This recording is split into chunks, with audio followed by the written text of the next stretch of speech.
Only remains for me to introduce our first speaker.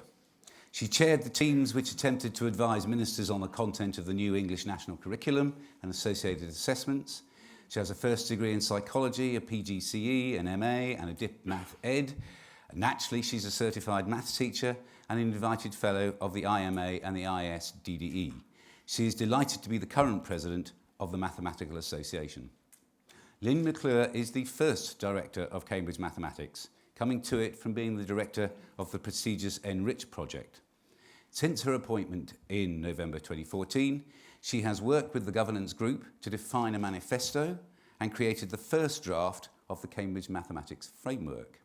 Further drafts of that framework rely on you and your continuing engagement. But to start with, we'll have her tell us exactly what she's aiming to do. Lynne.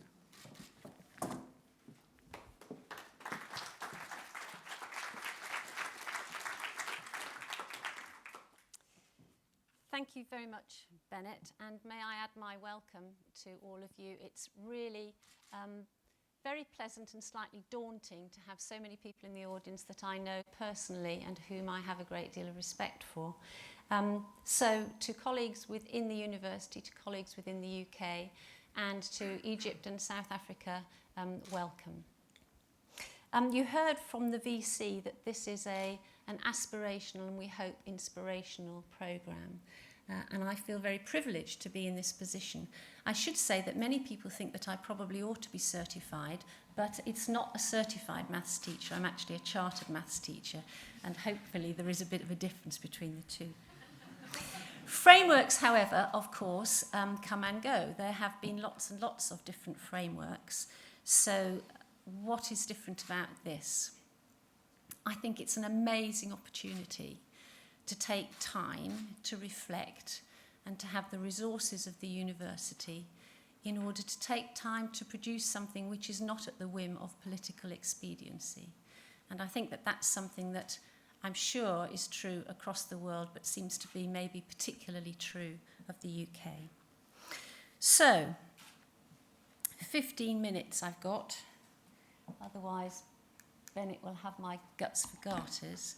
But what is the mathematics framework, the Cambridge Mathematics Framework? Well, let's start with something tangible. Let's start with the document that you have in your pack, which, of course, I didn't give you before today because I didn't want you to have a chance to plan all the questions that you were going to ask. But it is a mapping. It's a multi-dimensional mapping of mathematics from 5 to 19. It's more than content, though, and as I talk this 15 minutes, I hope I'll encourage you to realise that actually content is possibly in some ways the least important part of it. This is what it looked like when we first started planning. Hopefully it looks a little bit more refined now, and in fact the purpose of today is to start that process of rethinking, reformulating and refining what the Cambridge Maths Framework might look like. So what is it?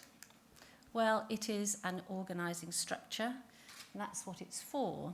And it's an organising structure which is the spine of these 4 different elements which are going to make up the whole Cambridge Maths initiative. So, curriculum, resources, professional development and assessment in an integrated and coherent programme. The framework itself is actually written with assessment in mind. We have to take something as a focus to start with, and I'll come back again to that afterwards.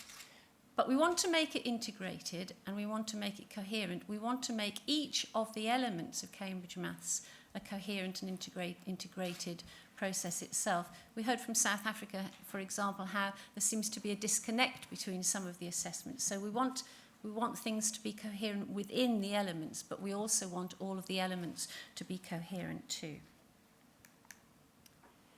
Why now? It was interesting when I was briefing the Vice-Chancellor that he said, why is it going to take you as long as 5 years? To which my response was, 5 years actually doesn't seem that long for such a major, major project. 5 years space is just about right to have a really good start to this project. It's we know that there is an appetite to do something significant. And so I suppose the comment really is not why now, but why not now?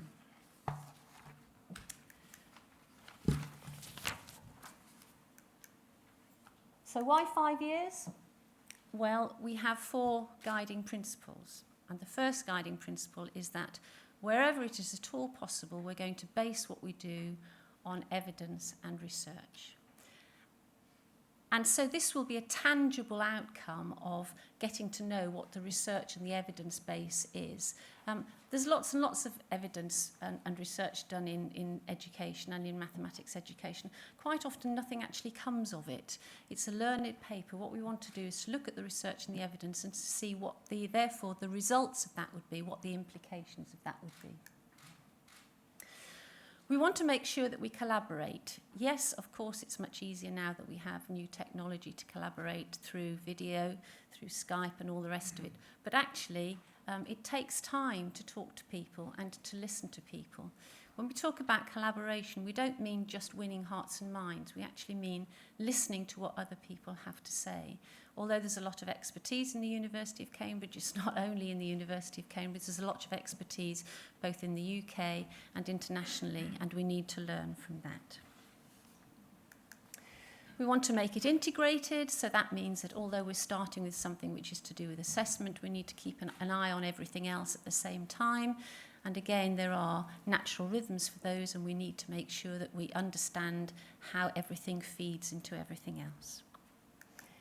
And lastly, but definitely not least, and in fact maybe really should be the first, access for all. So the Vice-Chancellor spoke about the fact this is not about getting more students into Cambridge.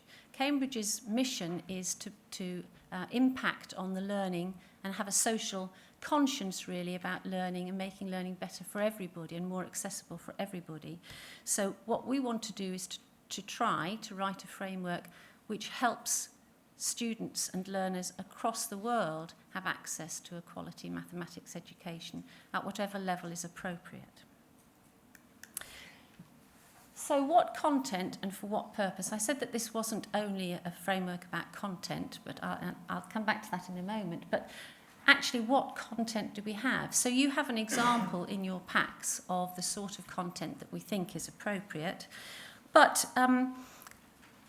people have different views about what the content should be for any particular purpose. Education is there in order to promote the things and the values that a society thinks are really important. And there are different sorts of contexts in which those views can be seen. So we've got the back to basics view of mathematics education. I think we've got a bit of that going on at the moment in the UK, where long division and long multiplication seem to have a very disproportionate position. That's a sort of an authoritarian type view of what mathematics education is. We've got the pragmatic technocrats, those who think that the purpose of mathematics education is to have a skilled workforce who can then work in industry. We've got the pure mathematicians who believe that mathematics is a pure set of knowledge, and the job of mathematicians is to pass that very coherent set of knowledge on to the next generation.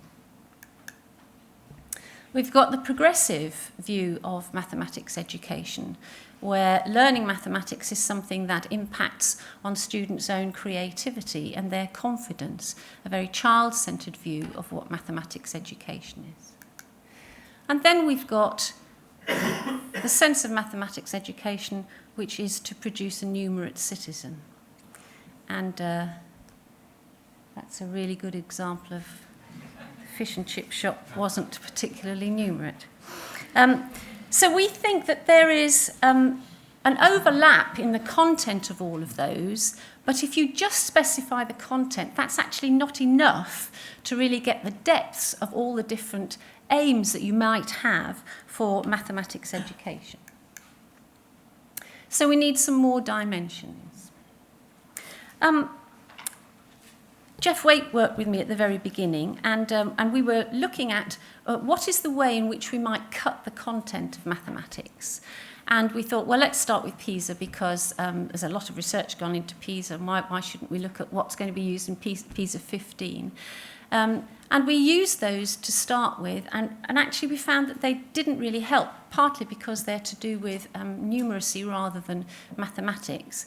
And so we then went back and went to something that I think most people think is pretty usual and pretty boring. So if you look at the way that we've cut the content, there's nothing really very radical about that. And one of the things that we would really like to take some time to explore and think about is, are there better ways of actually cutting the content? We know that mathematics is a network and everything is connected. We've indicated some connections in the framework by some italics, but really, is there a better way of doing that? We can think of mathematics in lots of different ways. This is one of the prototypes for CMEP, the Cambridge Maths Education Project, which is based in the mathematics faculty, where mathematics is seen as a set of tube lines, interacting tube lines. Maybe a framework should have some elements of that, as well as these distinct things. Of course, we could do something much more radical. If you read the work of Paul Ernest, he talks about distinguishing between the capability of mathematics and the appreciation of mathematics. So maybe there's something about splitting up the content of mathematics into those things which are about capabilities and utility, the utility use, and then the appreciation of it, the big ideas, the history and the culture of mathematics. That would be quite a radical way of thinking about cutting the content. Maybe we could need to explore that. So there's lots more to research to be done on that. What we've given you is an example of a framework that we've been working on, but we're by no means wedded to that, and we would really like your contributions to think about whether we could do something which is a great more improvement on that.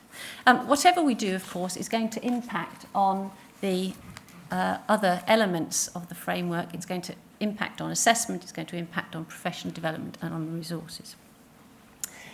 So we've cut the content in these different ways, but we need some way of marking how we progress through the content. And there are lots of different models of this. The model that we've chosen to use is to look at threshold tasks, i.e. those tasks that you would need to achieve in order to be well prepared to progress onto the next stage. We've also, because we think that that's not really rich enough, we've also put in some examples of where you might meet a concept for the first time. The Japanese are quite keen on this, is indicating not when you acquire a concept, because it's very difficult to say when you've actually acquired a concept properly, but where you first meet a concept, and then that concept, you meet that concept through different sorts of context so that you refine your understanding of what that concept is. We've done stages. That's because we looked at the Common European Framework for Languages, which uses 3 stages, each of them split into 2 sub-stages.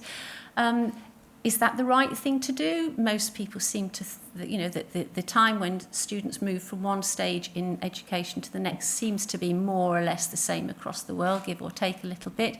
But are stages the best thing? Would it be better to have a continuous progression? If you have a continuous progression, how do you know when you're going to assess and have some parity across assessment? There are all sorts of questions that we might come out with there. Still talking about content, there are different ways in which you can engage with content. There are different ways in which you can act upon content. So we want some sense of depth of understanding. So we've taken, starting from Skemp, we've taken Skemp's idea of instrumental, I know what to do, relational, I know what to do and I know why I do it. But we've added on at the end schematic. I know what to do, I know why I do it, but I can relate it to other places in mathematics in which this has some synergies. That's incredibly crude when you compare it to what awarding organisations, for example, do when they're looking at the processes associated with particular assessments. But we can always refine things and we can always add in more content. We're trying to look at a proof of concept here.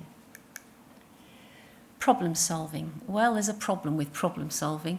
Nobody quite knows what problem solving is, and anybody who comes up with some definition, somebody else always comes up with an alternative. But that's not going to stop us.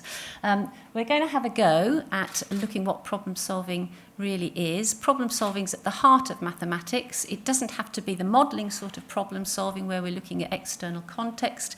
Could be internal within mathematics itself. But we do need a dimension where we can look at what the processes are that are there in problem solving. I couldn't think how to illustrate problem solving, so I thought Bob the Builder, can we solve it? Yes, we can. Might be a good one. So the first set of questions, and the ones that I hope that you will engage with, are is what in this framework is worth keeping and what in this framework do we need to reconsider? Once we've done that, we can start thinking about the curriculum, how we can backfill a framework with a curriculum.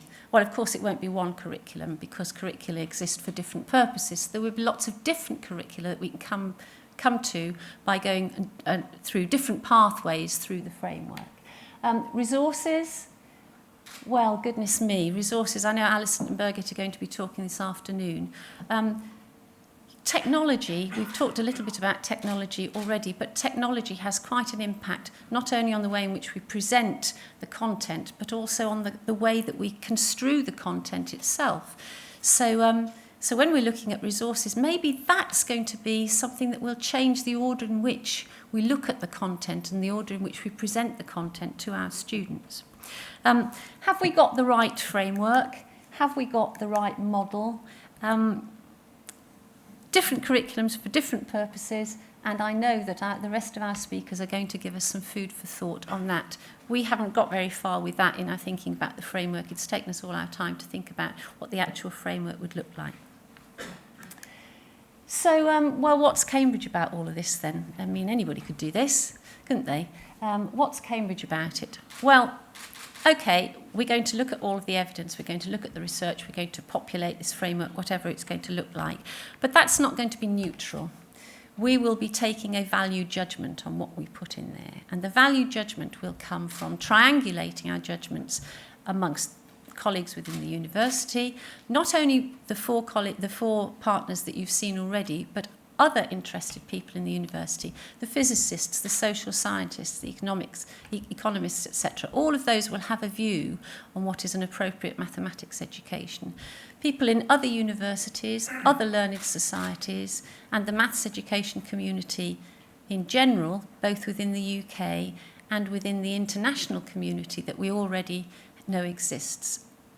That's an amazing thing to be able to do. All of the four partners already have an extensive international relationships, and so to be able to build on those is going to be a remarkable thing to be able to do. So we will take a value judgment on what we think are the right elements for Cambridge mathematics in detail and generally. One of the first things that we're going to do once we've got the framework is we're going to try and populate it with a huge bank of exemplar assessments, and that's something that we hope that the community will help us to do, because actually it's the exemplification which really tells the story. And if we could have a huge bank of assessments which, once we put all of the framework, etc., onto some super duper website which is going to have lots and lots of searching and tagging that's available to it, then that should be able to become a really fantastic resource which will be available for everybody to use. So, our goal, blue skies thinking. We want the name of Cambridge Mathematics to be associated, that it's a guarantee of an evidence-based curriculum and assessment, and it's something that is respected both internationally and nationally. And it would be fantastic if you'd come along on the journey with us. Many thanks.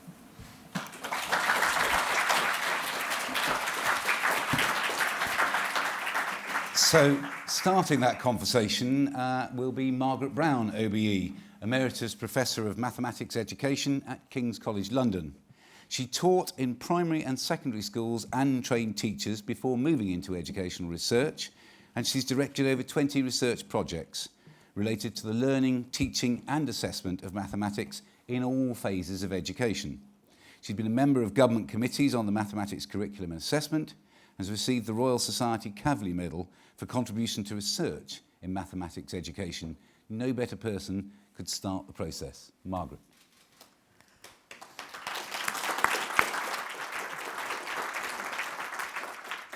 First of all, thank you very much for the kind introduction and for the invitation to speak at this really important day. I'm hugely supportive of frameworks for mathematics, but then, hey, I'm a mathematician, so that's the sort of thing I like. I love systematizing. But I think one of the themes of what I want to say is perhaps that I'm also an educational researcher, and I'm aware of the fact that although mathematics may be easily classified and divided, people, those that learn them, are slightly less easy to systematize. So I think the challenge is to come up with something that is truly mathematical and yet which is truly helpful to learners and teachers at all levels. I just want to put a few really some principles, and I realised that the first publication I ever had was called Issues in Devising Frameworks for Mathematics, dated 1989, in the first national curriculum. So one of two of those, I'm afraid, will go back to those days, but I hope that some of those things still survive. First of all, I think the important, really important principle and about which we know is that understanding and connections and indeed mathematical processes or practices, whatever we're going to call them, generally progress forward. Children move forward in both understanding and practices. Facts and procedures, they don't always move forward. And just to show you some examples, this is one that many of you will have seen before. This was back in the days of 1986, and it's about low attaining Year 3 children's recall of 4+5 or 5+3. And they, previous to this, had had 5 days of teaching, which is a session each day, simply focusing on those two number bonds, 4+5 or 5+3. At the end of 5 days teaching, each of those children along the top could remember at least one of those number bonds, and many of them too. They were tested 1 day later, at which point only 2 of them could remember one or two of the bonds. 1 week later, only 1 could remember.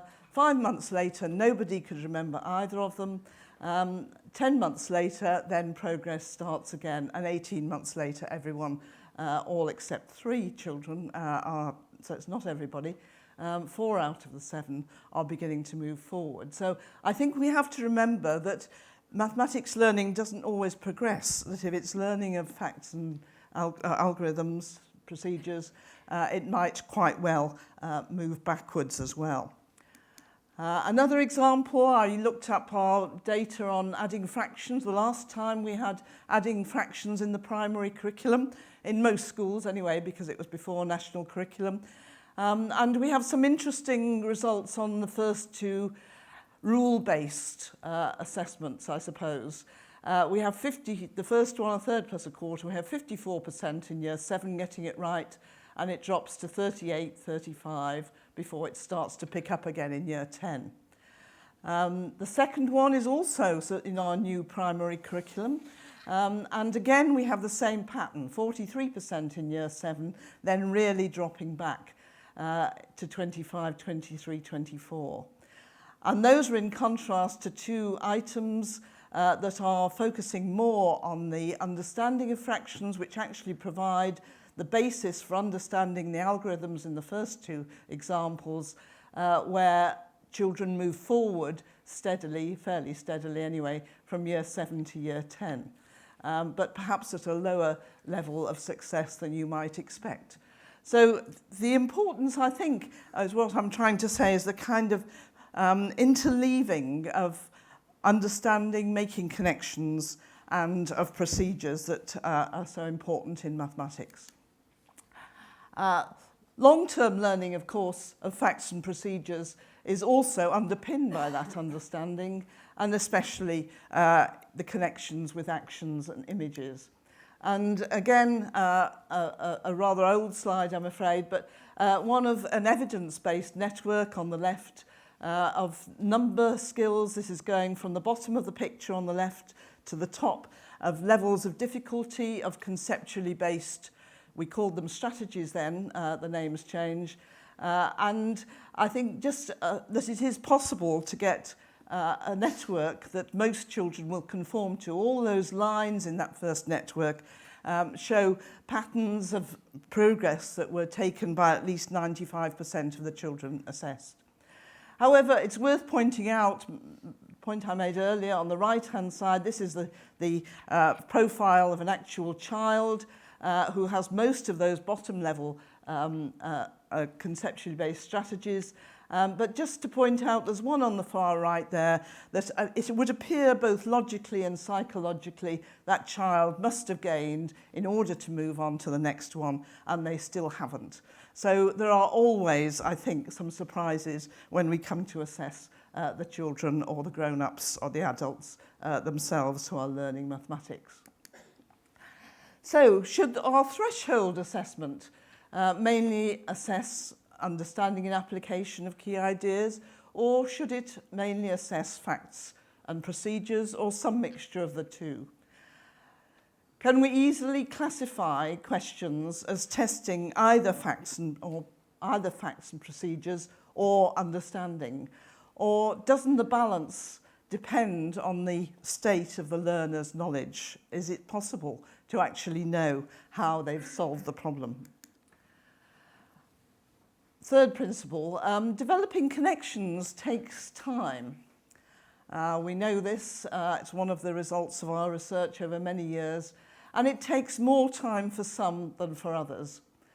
Armchair curriculum designers, depending on logic rather than empirical evidence, can have a rose-tinted view, perhaps sometimes a rose-tinted memory of their own development, of what students might know and how fast they can learn. In the Cambridge Vice-Chancellor excerpt we've just said, he pointed out that mathematics is logical and therefore it should be easy to use empirical evidence. There is, I think, there must be a recognition that sometimes the logic diverts from the empirical evidence. They don't always tell the same story. So it's really important that we use, everybody's said this so far, but I must keep on saying that empirical evidence is used to draw up our framework. This is just, again, an old slide showing how children learn. And this is going along the bottom, you have children in year 1, October, June, and so on, up to year 6. And up the side, you have the success rates for two rather basic parts of the primary curriculum. One is about how many apples are there if we have 4 bags of 10 and 3 loose ones. And the other one is what number comes 1 before 200 in the counting sequence. And this is really to show that before it's taught in our primary schools, there are already 5% of children who can do it. But 4 years after it's taught, there are also 5% of children who can't yet do it. So the slow growth, and particularly slow for some students, has to be taken on board in whatever framework we have. This is much more recent data, and this is our ICAMS data. It happens to be on place value and decimals in years 7, year 8, and year 9. And they show the distribution of children in levels of development. Each of those levels can be defined in terms of the skills that children have and the understanding children have of place value, particularly in relation to decimals. And I think what's so important about that chart is how similar the distribution of those levels is in year 7, 8, and 9. There's actually very little progress that's made by the average child over that time in relation to the huge range of what children can do, the huge range of attainment in each of those years. So our framework needs to take on board a large range of attainment and also a quite possibly quite slow rate of progress. Here's some evidence of what happens when you dream up your curriculum from the armchair. This is from the US Common Core, now being implemented in most of the states in the United States.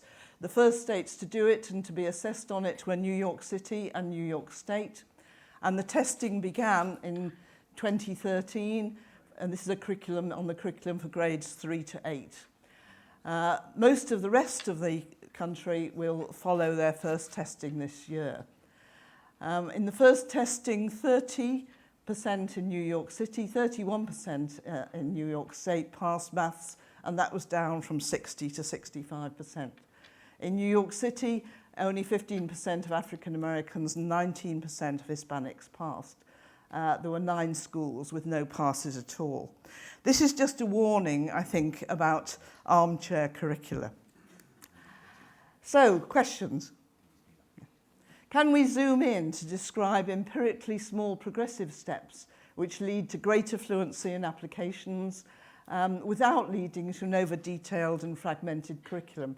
And this is, I think, where the technology helps us. We now have the zoom function, so we can have a broader description which zooms into the detail that can pick up the progress that those children who move quite slowly can make from year to year. And the question about how loosely age-related should the framework be.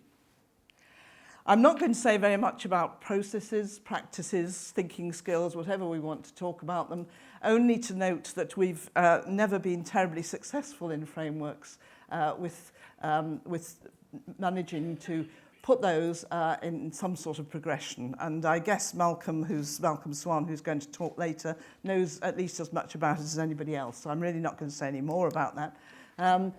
But there is a big question about how can progression in problem solving best be described, given that the way it progresses is rather different from the content areas.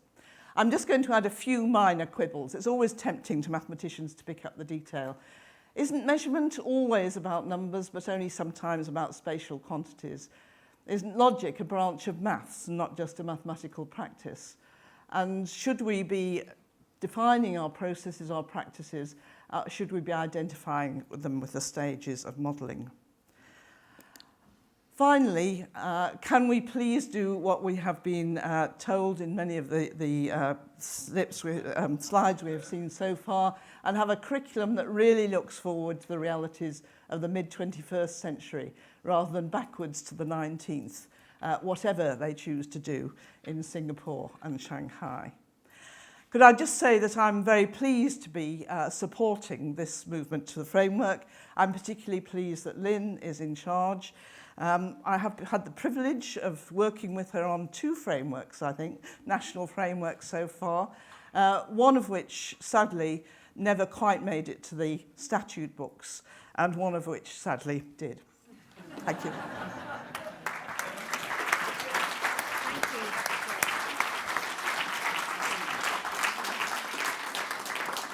Well, thank you very much indeed, Margaret and Lynne. And now, over to you. As I said before, questions, comments, you can encapsulate a paper you wrote a year ago, anything you like. So if you'd like to start putting your hands up now.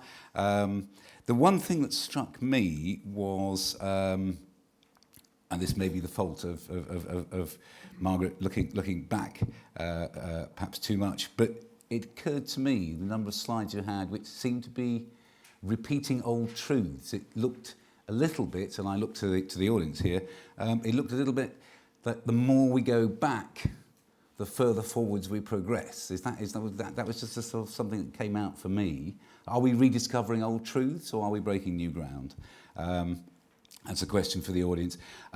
But we've actually got the British International College, Andrew Mutira, has sent through a question for everybody, really, which is converting a word problem into a mathematical equation should be a skill introduced progressively as the level of knowledge becomes detailed. How much do we agree or disagree with this? There's another question for you, and Margaret's already given us 4. And Steve Watson on Twitter has said the starting point may be assessment, but of equal importance is pedagogy. Understanding pedagogy and how it might be developed is the key. Well, we're going to tackle pedagogy a little later on, so we'll stay with the framework for the moment. So we'll come back to that. In the meantime, that gentleman at the back there is going to open the discussion for us. I hadn't realised I was at the back. My name's Dan Thomas. I work for CCSS, an independent sixth form college in Cambridge. I guess I'm adding a question rather than answering one.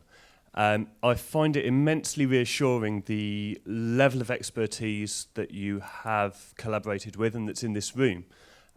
We've got educators, educational researchers, academic mathematicians, and it's great that all these people are feeding into the framework process. I guess my question comes back to one of the slides that you showed earlier, which was the different views of what mathematics education should be. Something I ask my students if I'm feeling brave, and something I think about myself quite a lot. And it seems to me the group that wasn't mentioned is industry. I'd done quite a lot of CPD with MEI, and my own focus is more on the applied modules in the A-level than the pure, perhaps.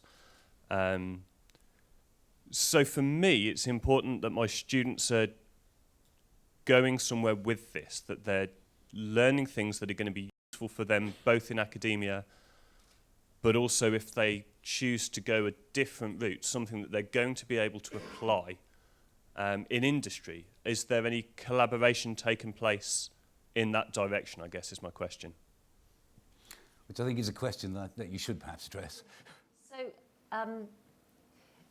when I indicated the 5 different groups which had different aims, I did mention, I think I called them the technical pragmatists, those who think that industry, having skills ready to be used in industry is very important. You're absolutely right that we need to consult with not only people in academe, but we need to consult with others. So, for example, one of the things that we might want to look at is what mathematical skills, processes, knowledge do learners need if they're going to start an apprenticeship in some particular area. Well, I wouldn't know, but there are people who do. So one would have to, and one would want to consult with the community on that. And that's, of course, why it's going to take 5 years, at least, because there are a vast number of different constituencies out there that we would want to make sure, in order to get buy-in, we need to make sure that we consult and listen to them. I don't know if you want to add anything to it. So Lynn, what I don't quite get there is, presumably the framework is actually going to be a spine which, as it were, defines maths insofar as that's definable, but what that gentleman was talking about is actually going to be a curriculum takeout from the framework. So do you actually need to consult industry at this point about the type of framework, or do you need to go to industry later to say, right, now let's talk about? Well, we'd need to make sure that industry has a view on what should be in the framework, but then the thing that will distinguish the curriculum that might be appropriate, for example, for the person who's going to be an apprentice, to do an apprentice, would be the path through that framework. And we would then want to look with and ask different constituencies what would be an appropriate path through the framework. There are lots, big areas of the framework that would not be appropriate for certain people to be able to study, but others that needed a greater focus. So the framework, in essence, will be the totality, but there will be different pathways through it. Does that answer your question-ish? Yeah, I think my initial concern with all of these is I think everybody should be studying mathematics. I think mathematics is incredibly valuable as as a language, as a means of describing the world around us, and a means of systematising and ways of thinking. So on the one hand, I've got this fairly, I don't know, progressive, idealistic view that everybody should be studying mathematics. And then I sit in my classroom with the student who's going to be lucky to come out with a U in A-level maths because their parents have decided that they should be doing maths. And I sit and try and reconcile these two views. And I think what you're saying, that the framework is there and the path in which the student treads may well be different. It reassures me that the question is being thought about, and I don't necessarily think you should have an answer yet. Could I just add one thing to that, which is that I sort of gave a sort of simplistic view of the framework being through the content, the path being through the content.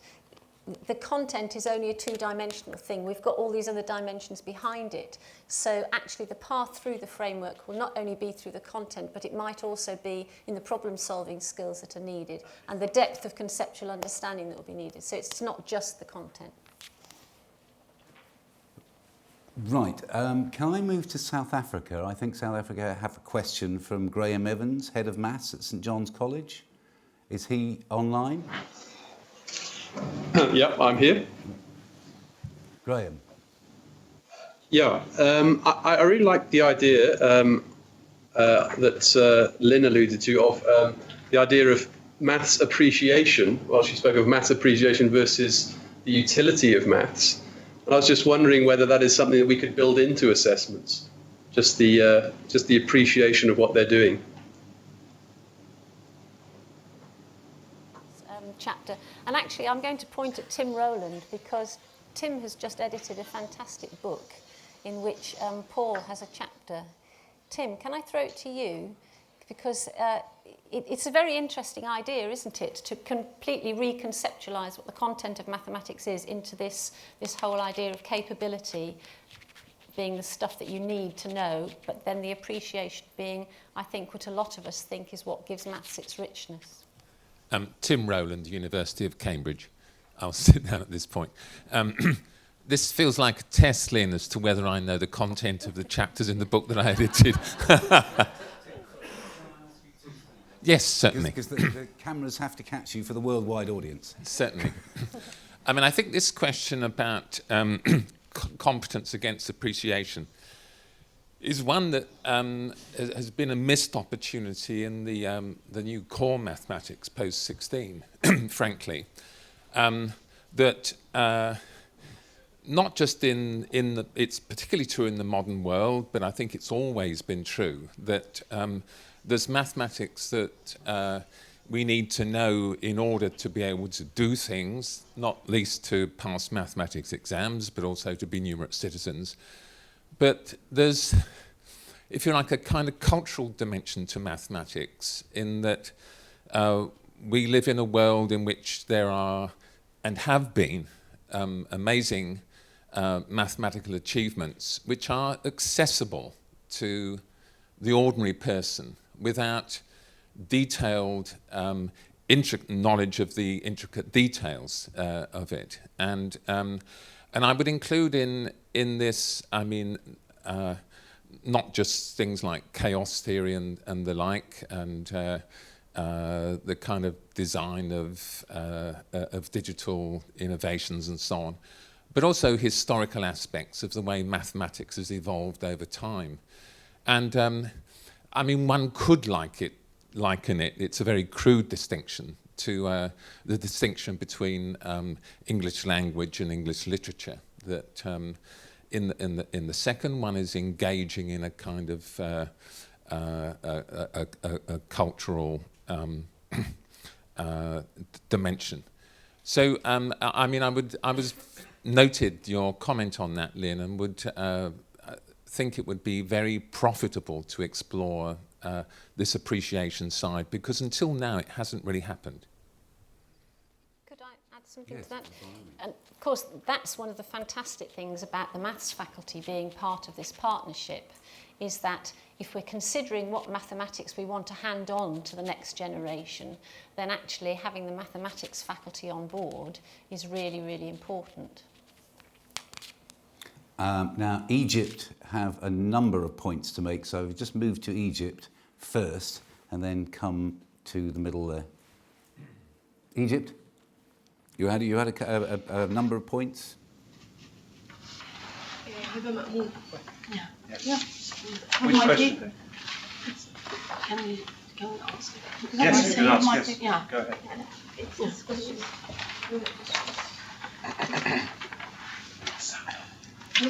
But don't stick necessarily to the questions. Make the points you want to make, but also with questions as well. Okay. Okay, sometimes the wording of the question is very difficult for the international students to understand for the extended syllabus, code 0580. I'm talking about the wording of the question.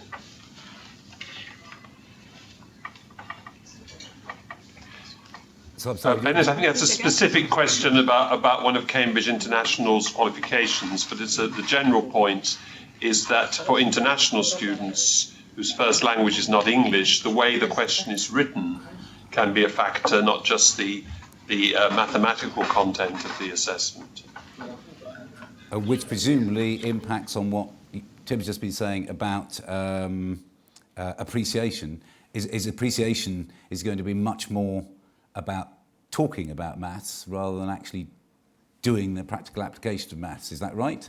In which case, as you then talk to an international audience, you'll be landing whole ideas in different cultural contexts. So they may actually end up being something else. Does that make sense? Are you asking? Yes, I'm asking you. Sorry. Of course, that's right. But I don't think this is a problem peculiar to mathematics at all. I mean, the business of communicating between peoples in different countries with different linguistic backgrounds is not peculiar to mathematics. And I don't see it as being as being different in the case of mathematics appreciation. Tony in the middle there. Tony Gardner, mathematician. It's very difficult not to just welcome a positive development, but so far I'm scared. And I hope you haven't got past the stage of recognizing that progress often involves screwing up the piece of paper and starting again. It's when you get old, you have to get used to watching what is actually valuable progress, but wrong-headed, perhaps. Understanding, application, appreciation, problem-solving. These are all wonderful things. And they motivated everything I have tried to do from the beginning. However, assessment even motivates all sorts of people, but they're the wrong place to start. Please, mathematics is, I'm afraid, about facts and procedures through which you begin to appreciate, to understand, and to solve problems. So please consider content may actually be the key. It's the way you approach content, the way you present and assess facts and procedures, not the things themselves. Facts, procedures, content may be the key.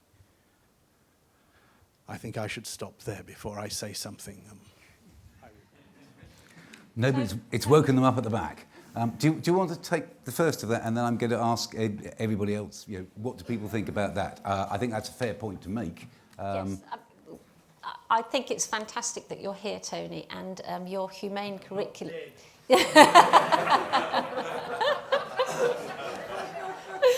I didn't mean it in that sense, honest. But your humane curriculum is a fantastic piece of work, and I suppose one of my challenges is trying to take the best of things without destroying the integrity of each. And I think that's a really interesting challenge, and one which I'd love to have you alongside. Are you not in danger of making a dog's breakfast if you're going to take from a bit of this, a bit of that, a bit of that? That's exactly the issue.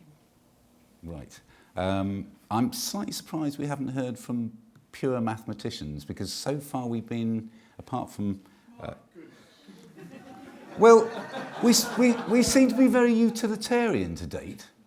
About practicalities, facilities, application and all the rest of it. We don't seem to have had anybody coming out and pointing that we need to move much wider than that utilitarian approach. Or perhaps I haven't been listening. What would you say, Lynn? Well, Tony's a mathematician. Yes. He's a pure mathematician. Look, everybody's a mathematician. I'm not totally quite sure. I think we've got a good balance so far. I think we have got a good. Just wondering whether we're getting a good balance of input. Yes. Right. South Africa has a question. I will repeat what I said at the beginning. This is less about questions and more about you telling us what to do, which is why I quite like Tony's. Right, South Africa. That's Graham. Graham again. Thanks very much. This might upset Tony, I'm not sure. But there's quite a lot of debate in South Africa, and I'm sure there's a lot of debate in the UK and around the world about the use of calculators in school and to what extent they can be used in exams and that kind of thing. And I think it was Margaret who made a comment that made me think of perhaps because calculators can do a lot more than they used to be able to do, perhaps they can take care of the routine and the knowledge, and perhaps assessments should focus more on the understanding and the application and the problem solving, utilising the technology at our disposal. Which goes a lot wider than just calculators, of course. Can I come in and try and respond to that? I think it's certainly the case that any curriculum that we want to specify must take account of the technology that we have and how it will be used. But in a sense, it's also important that people can interpret the answers from the technology and can set up its use and know broadly what's going on. So I think that to sort of regard something as happening in a black box that you don't need to understand is often not a good response.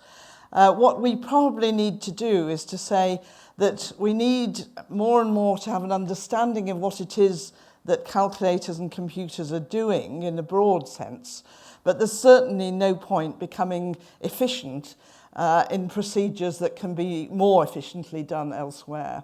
So it's not quite, I think, a black and white. I think it's knowing enough to be able to use the technology effectively. Is that going to be is that an age question as well? You've got to know enough of the procedures before you start moving on to using the technology. So in a framework, would we be likely to say, no technology before X? Or would that be overly? Well, I think they develop together. I mean, the 1-year-old child already has access to the tablet, and children know what's available. You can't fool them that they actually have to learn procedures that they don't have to learn. So I think it's we must work in the world we have, and in particular, I think one of the things it does suggest is that we start introducing ideas at a younger age, in the sense that we can start thinking about how what is happening on a tablet that's quite sophisticated and trying to translate that into something that can be understood by quite young children. So sometimes I think it means pulling some of the ideas down the age limit, the age range, as well as maybe pushing some of them up. There's one here and one 2 rows back. Did you have your hand up, sir? No? Okay. And gentleman at the back there. Sue Gifford, University of Roehampton and ACME. 2 requests. One is, can you get a designer with worse eyesight, please, so that we can actually read what's written on the framework? Electronically written. Fantastic. Right. The other thing is, the BSRLM, the British Society of Researchers Learning Maths, was in Dublin looking at the Irish review that precedes their curriculum for 3 to 8. So they identify one of the challenges is to integrate processes and content in a curriculum. And I think that is the request, especially looking at the dislocation between the aims of the current curriculum and the content. So if it's possible to put those assessment tasks and thresholds as in terms of reasoning and understanding, the ability to explain and to use, and I think that includes the appreciation, but to not have those separate. So that's my request. So at the moment, the model is that is another dimension. So when you're looking at the content, you can look at it through a lens of those different processes. So we're going to go to the final question is there at the back. Gentlemen, yes, that's it. Yep. Hello, I'm Charlie Stripp from MEI and NCTM. I wonder whether developing efficient knowledge and procedures for basic arithmetic and algebra might actually be essential to being able to develop understanding in mathematics. And perhaps we should do some research to find out, because I'm a bit wary of the idea that you can not bother with these efficient procedures because somehow you don't need them anymore because the machines will do it for you. I suspect that they might be key to developing deep mathematical understanding, and I don't know the answer to that, so let's find out. Yeah, could I just respond? One of the first things I did in secondary school was to be taught the pencil and paper method for extracting square roots. And I found it almost impossible to remember this because I hadn't a clue how it worked. And I decided I really couldn't be very good at maths. I've met lots of adults who decided very early that they couldn't be good at maths because they couldn't understand and remember how to add fractions or how to do long division. I think we have to evaluate what we're getting from... I mean, there are many children, probably the majority, who enjoy doing long division and can get something from it. But I think we have to look very hard at saying, what are the... You know, we only have a limited time in the curriculum, whether it's adult education or school education or university education. We have to prioritise what we're doing in that period. And we have to look, I think, very carefully at all aspects of maths and say, is this really worthwhile? Right, we're running up to the coffee break. We finally... Oh, no, OK, respond, sir. You have just enough time. I think the square root algorithm is a caricature. Nobody would advocate teaching that. Well, but I think that... They would advocate teaching long division, you know. But there are many other algorithms where if they're taught... I think you're criticising the way that they've been taught rather than their value in terms of learning. Perhaps. You know, we need to research this. But I think it's... Sure. You know, the square root algorithm is an easy one to pick on. Perhaps long multiplication might not be such an easy one to criticise. I agree. Right, so just as it was breaking out, time for a coffee break. We've given quite a long time for a coffee break in this event because everybody kept telling us they wanted more time to talk to each other and to think up killer questions and killer points to make. So back here at, I believe, is 11:45. And I'm hoping that the next session will be on professional development. So discuss, talk, and come back refreshed and full of caffeine. Thank you.